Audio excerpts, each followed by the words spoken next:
Friends very warm welcome. तो चलिए आज हम जो डिस्कस करने वाले हैं that is all about 28 of April के न्यूज़ेस। तो हम देखेंगे कि क्या क्या न्यूज़ेस हैं आज की हमारी, जो कि हमारे एग्जाम पॉइंट ऑफ व्यू से जो है रेलेवेंस है उनका। तो चलिए सबसे पहले जो है अभी रिसेंट में जो है चेयरपर्सन जो है इसके नियुक्त हुए हैं। तो बेसिकली ये क्या है, सेंट्रल विजिलेंस कमीशन या फिर केंद्रीय सतर्कता आयोग। तो इसके जो है रिटायर्ड एक ब्यूरोक्रेट है संजय कोठारी, इनको प्रेसिडेंट रामनाथ कोविंद ने एज एन ऑफिशियल सेरेमनी में इनको जो है चेयरमैनशिप दी है। ठीक है, क्योंकि ये जो इसमें अभी चेयरमैन कोई भी नहीं थे तो नियुक्त किया गया, अभी रिसेंट में ये नियुक्ति हुई है। तो बेसिकली हम देख लेते हैं कि सेंट्रल विजिलेंस कमीशन जो है ये कब बना। तो ये बना 1964 में एक कमेटी के द्वारा। ये एंटी करप्शन कमेटी बनी थी, के संथानम की कमेटी। उन्होंने रिकमेंड किया था कि एक हमारे लिए सेंट्रल में एक सतर्कता आयोग होना चाहिए। और बाद में ये 1964 में तो इसका रिकमेंडेशन मान लिए गए थे, लेकिन बाद में इसे स्टैट्यूटरी जो बोलना चाहिए कि एक अधिनियम पास करके जो है इसको एक एक्ट बना दिया गया 2003 में। और बेसिकली ये 3 मेंबर बॉडी होती है, जिसमें एक चेयरपर्सन है जो कि अभी रिसेंट में है संजय कोठारी, और इसमें 2 विजिलेंस कमिश्नर जो नॉर्मल चेयरपर्सन से नीचे जो मेंबर्स काम करते हैं वो रहते हैं। और इनका अपॉइंटमेंट जो है वो प्रेसिडेंट की रिकमेंडेशन पे होता है, प्रेसिडेंट करते हैं, लेकिन एक कमेटी रिकमेंड करती है। तो बेसिकली वो कमेटी में कौन कौन होता है, तो उस कमेटी में आपके आते हैं सबसे पहले प्राइम मिनिस्टर जो कि उसके चेयरमैन होते हैं, then minister of home affairs like अभी जो है हमारे होम मिनिस्टर्स जो है अमित शाह जी, तो वो रहे, और leader of opposition in Lok Sabha. तो जो भी लीडर ऑफ अपोजिशन जो लार्जेस्ट अपोजिशन बॉडी होती है उसका जो लीडर होता है उसे लीडर्स ऑफ अपोजिशन बोलते हैं। तो ये 3 मेंबर्स जो है मिल के डिसाइड करते हैं कि कौन केंद्रीय सतर्कता आयोग का चेयरपर्सन रहेगा, या मेंबर्स भी रहेंगे। और उसके बाद ये मतलब प्रेसिडेंट को रिकमेंड करते हैं, देन प्रेसिडेंट इनका अपॉइंटमेंट कर देते हैं। ठीक है, समझ में आया आपको। तो चलिए नेक्स्ट देखते हैं हम बेंजलकोनियम क्लोराइड। तो बेसिकली अभी क्या हो रहा है कि कोविड-19 का इतना ज़्यादा प्रकोप या इंसान फियर में है कि उसके घर पे कुछ भी आता है, इतना ज़्यादा घर में सफाई है ना, हर खिड़की दरवाजे कुछ भी टच किया तो उसको बहुत अच्छे से पोंछना। तो मतलब इस वजह से क्या होता है कि आपने कई बार आपने देखा होगा कि जो हम फिनाइल या लाइजॉल काइंड ऑफ चीज़ें यूज़ करते हैं उसमें बेंजलकोनियम क्लोराइड होता है, जो कि बहुत ही रिएक्टिव एक सॉल्यूशन होता है, जो कि मोस्टली हम हाउस होल्ड क्लीनिंग पे यूज़ करते हैं। ये एक एंटी माइक्रोबियल प्रॉपर्टीज़ तो होती है, लाइक इसमें बैक्टीरिया फंगस वायरस को हटाने की, लेकिन ये स्किन को भी इरिटेट करता है और एट लास्ट जो है वो स्किन को बेसिकली ख़राब हमारी कर सकता है। कुछ स्किन रिलेटेड जो प्रॉब्लम्स या क्वेरीज हैं वो रीजनरेट कर सकता है। तो इसीलिए अभी ये न्यूज़ में था कि आप ये भी नहीं कि बहुत ज़्यादा एक्सेस ऑफ यूज़ कर करके अपने हाथ से जो है ये टच हो जाए मटेरियल और आपको स्किन में rashes, skin irritation kind of problem होने लगे। ठीक है, तो क्या न्यूज़ है, बेंजलकोनियम क्लोराइड। उसके बाद नेक्स्ट है कि जो कोविड-19 के उपकरण हैं उसको या टूल्स हैं उसके लिए मतलब एक तरीके से सब तक पहुंचाना कि मतलब पूरी मतलब एक बोलते हैं ना यूनिवर्सैलिटी या एसेसिबिलिटी कि सब लोग उस चीज़ को एक्सेस कर पाएँ। तो बेसिकली यही एक्सेस करने की बात जो है, जो इसके कोविड-19 के टूल्स हैं, लाइक हमारा सिंपल सा मास्क हुआ, सैनिटाइज़र हुआ, तो पूरे जो गवर्नमेंट पूरा जो इंडिया है या ऑल ओवर द वर्ल्ड है वो इन ये टाइप के इक्विपमेंट जो है नॉर्मल लोग भी इन चीज़ों को ले सके, खरीद सके। जैसे बीच में अभी इंडिया में हुआ था कि N95 जो मास्क है वो सिर्फ और सिर्फ डॉक्टर्स के लिए है, क्योंकि लोग भी आम जनता मतलब घर पे लोग पहन पहन के बैठ रहे हैं उसको, है ना, लेकिन फर्स्ट प्रायोरिटी तो डॉक्टर्स की है। तो इसलिए जो है ये मतलब इस टाइप की गाइडलाइंस गवर्नमेंट को निकालनी पड़ी थी, हेल्थ मिनिस्ट्री को। ठीक है, तो अभी तो ये है कि अब बेसिकली ये पता नहीं है कि एंडिंग प्रोसेस इस कोविड की क्या है, तो हमें खुद से ही जो है बहुत ज़्यादा प्रिकॉशंस लेने पड़ेंगे। और उस प्रिकॉशंस के लिए ये जो किट है, बेसिक किट है, ये हमारे लिए बहुत ही उपयोगी रहेगी, हमें कोविड-19 के प्रकोप से बचाएगी। राइट, तो बहुत सारी कंट्रीज और एनजीओ ने मिलकर ये एक्सेस टू कोविड-19 टूल जो है मतलब बनाया है, जो कि हर जगह जो है सभी उपयोग कर सकते हैं, एसेसिबल होगा, खरीद सकते हैं, बहुत महंगा नहीं होगा। ठीक है, और ये लेड किया है WHO वर्ल्ड हेल्थ ऑर्गेनाइजेशन से के द्वारा इसे लेड किया गया है, बनाया गया है। अब इन फ्यूचर इनका कहना है कि हम ग्लोबल कोलैबोरेशन करेंगे जिसके थ्रू आपको एसेसिबिलिटी मिल सके कोविड-19 के टूल्स की।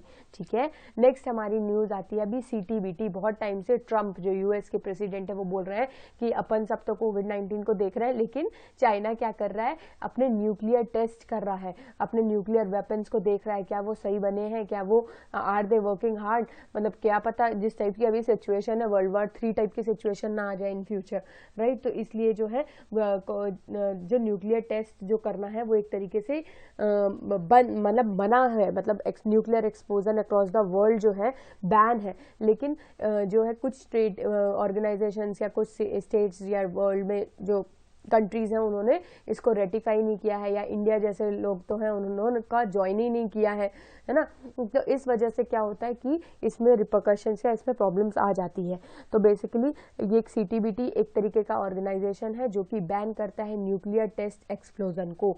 ये कब बना था, तो ये बना था 1996 में, है ना। ट्रिटी फोर्स में आई थी, फोर्स में आएगी जब इसको 44 स्टेट्स जो है या देश जो है वो स्पेसिफाई कर दे। लेकिन अभी तक 44 देशों ने किया ही नहीं है, क्योंकि न्यूक्लियर एक्सप्लोजन बेसिकली बहुत मास डिस्ट्रक्टिव होता है, तो सबको लगता है कि हमारे पास ये न्यूक्लियर एनर्जी होनी चाहिए।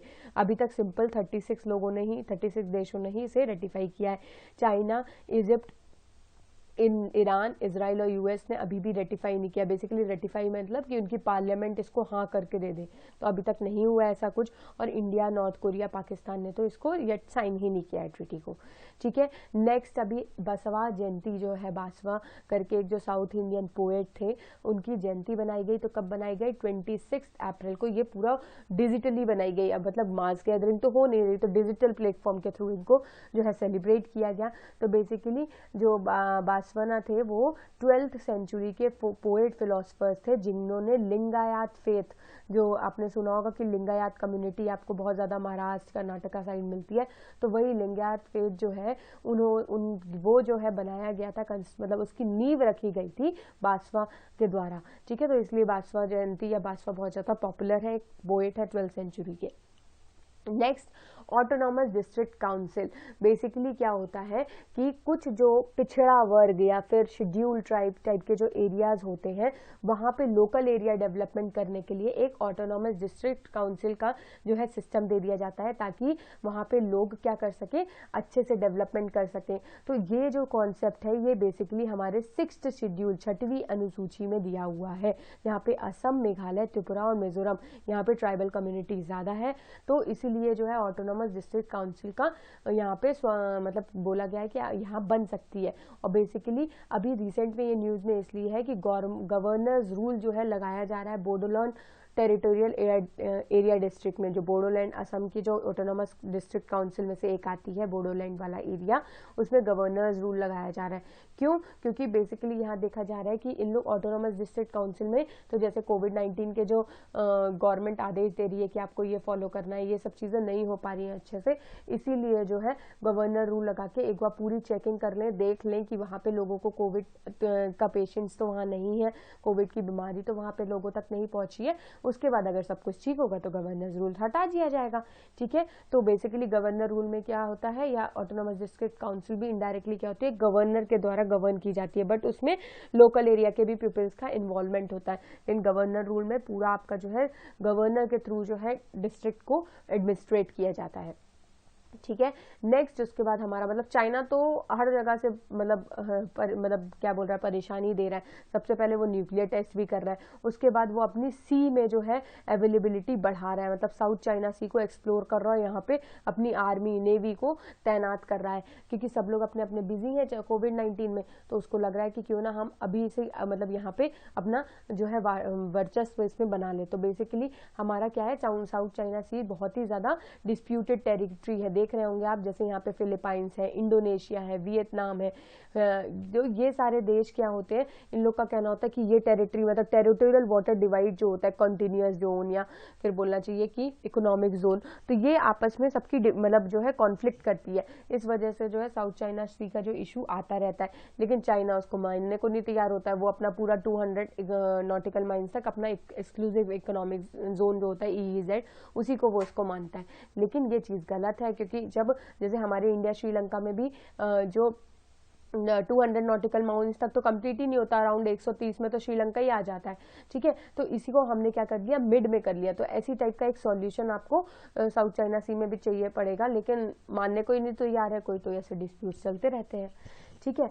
नेक्स्ट उसके बाद सऊदी अरेबिया ने अबॉलिश कर दिया है फ्लॉजिंग, बेसिकली एक जो बंदी बनाना, किसी को बंदी बना के रख लेना, ठीक है। ना तो मतलब उसने कोई गलती की है तो उससे ना तो फाइन ले रहे हैं, कोई पनिशमेंट नहीं दे रहे हैं, और पनिशमेंट भी बेसिकली मतलब ये नहीं कि जेल की सजा दे रहे हो, बेसिकली उसको फोर्सिबली जो है लेबर कराना, फोर्सिबली आप उसको कुछ शारीरिक दंड देना। तो इस टाइप का जो है मतलब वो बेत वेत मारते थे ना, मतलब कई बार पिक्चर्स वगैरह में देखते हैं, तो उस टाइप की चीजें ये करते हैं। तो सऊदी अरेबिया ने भी रिसेंट में इसे खत्म कर दिया है। तो सऊदी अरेबिया धीरे धीरे क्या हो रहा है, लिबरल हो रहा है, कि वहाँ के जो शेख सलमान करके जो है शेख, वो काफी लिबरल पर्सनालिटी है, तो उनको लगता है कि ये सब चीजें जो बहुत रूढ़िवादी या पुराने टाइम से चली आ रही हैं, इसको हमें अबॉलिश या कुछ चेंजेस करने पड़ेंगे।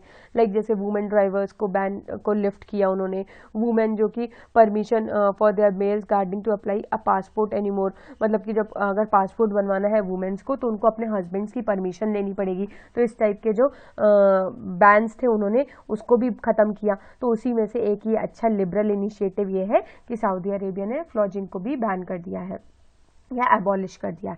अब बेसिकली यहाँ पे न्यूज़ आ रही थी कि हमारे जो टोटल नोबल्स मतलब नोबल जो प्राइज होते हैं उसमें 4 नोबल प्राइज एक ही फैमिली को, और उसमें से 3 तो मैडम क्यूरी को ही के साथ ही चले जाते हैं। तो ये बहुत अच्छी बात है कि मैडम क्यूरी ने इतना ज़्यादा है जो है क्या बोलते हैं टेक साइंस एंड टेक्नोलॉजी या फिर केमिस्ट्री के क्षेत्र में, उन्होंने फिजिक्स के क्षेत्र में इतना ज़्यादा उन्होंने नॉलेज दी, अपना जो है सहयोग किया, और उसके बाद जो है एक नोबल प्राइज उनके जो है आगे आने वाली पीढ़ी की फैमिली, लेकिन है तो उन्हीं की फैमिली है ना। तो बेसिकली कई बार पूछ लिया जाता है कि नो मतलब मैडम क्यूरी को खुद को तो 3 नोबल प्राइज मिले और उनकी फैमिली को मतलब पूरा करके 4 नोबल प्राइज, ठीक है। तो मैडम क्यूरी ने कि the Curie has received 4 of the Nobel prizes highest won in a single family, एक फैमिली में। तो सबसे पहले देख लेते हैं 903 में मैडम क्यूरी को क्यों मिला था, तो ये रेडियो एक्टिव की खोज के लिए, केमिस्ट्री का फिजिक्स का इनको नोबल प्राइज मिला था, ठीक है। उसके बाद नेक्स्ट आता है आपका 1911 में, उसमें इनको जो है रेडियम की खोज के लिए जो है मिला था। उसके बाद नहीं, और फिर उसके 1911 में भी जो रेडियम की सब कैटेगरी है उसको उन्होंने खोजा था कि एक प्योर मेटल है, उसकी प्रॉपर्टीज को, ठीक है। तो इसलिए उनको जो है नोबेल प्राइज मिला। तो अब बेसिकली लास्ट में जो है 1935 में एक नोबेल प्राइज जो है इरेन क्यूरी और उनके आगे आने वाली जो पीढ़ी है, उनके हस्बैंड जो है फ्रेडरिक जॉलेट, उनको भी new radio active element and artificial creation, radio active metal का आर्टिफिशियल क्रिएशन के लिए भी उनको नोबेल प्राइज मिला, ठीक है। तो समझा आपने कि बेसिकली एक ही फैमिली को ऑल ओवर द वर्ल्ड, ये फर्स्ट फैमिली है जिसको 4 नोबेल प्राइजेस मिल चुके हैं। नेक्स्ट उसके बाद होता है पिच ब्लैक 2020, ये एक तरीके से एवियन जो है एक्सरसाइज है, एरियल एक्सरसाइज है, जो कि ऑस्ट्रेलिया और इंडिया की जो है इंडियन एयरफोर्स और ऑस्ट्रेलिया की भी जो एयरफोर्स है वो करती है, ठीक है। तो मल्टीलेटरल एयर कॉम्बैट एक्सरसाइज है, लेकिन अभी ड्यू टू कोविड-19 ये इस समय होने वाली थी, ऑस्ट्रेलिया और इंडिया के बीच में ये ट्रेनिंग होने वाली थी, लेकिन कोविड-19 की वजह से इसको अभी कैंसिल कर दिया है। क्या नाम है, पिच ब्लैक 2020। तो यहाँ पे दोस्तों रहती है हमारी आज की न्यूज़। आज तक मतलब आज के लिए बस इतना ही, हम कल फिर मिलते हैं। Thank you and have a good day.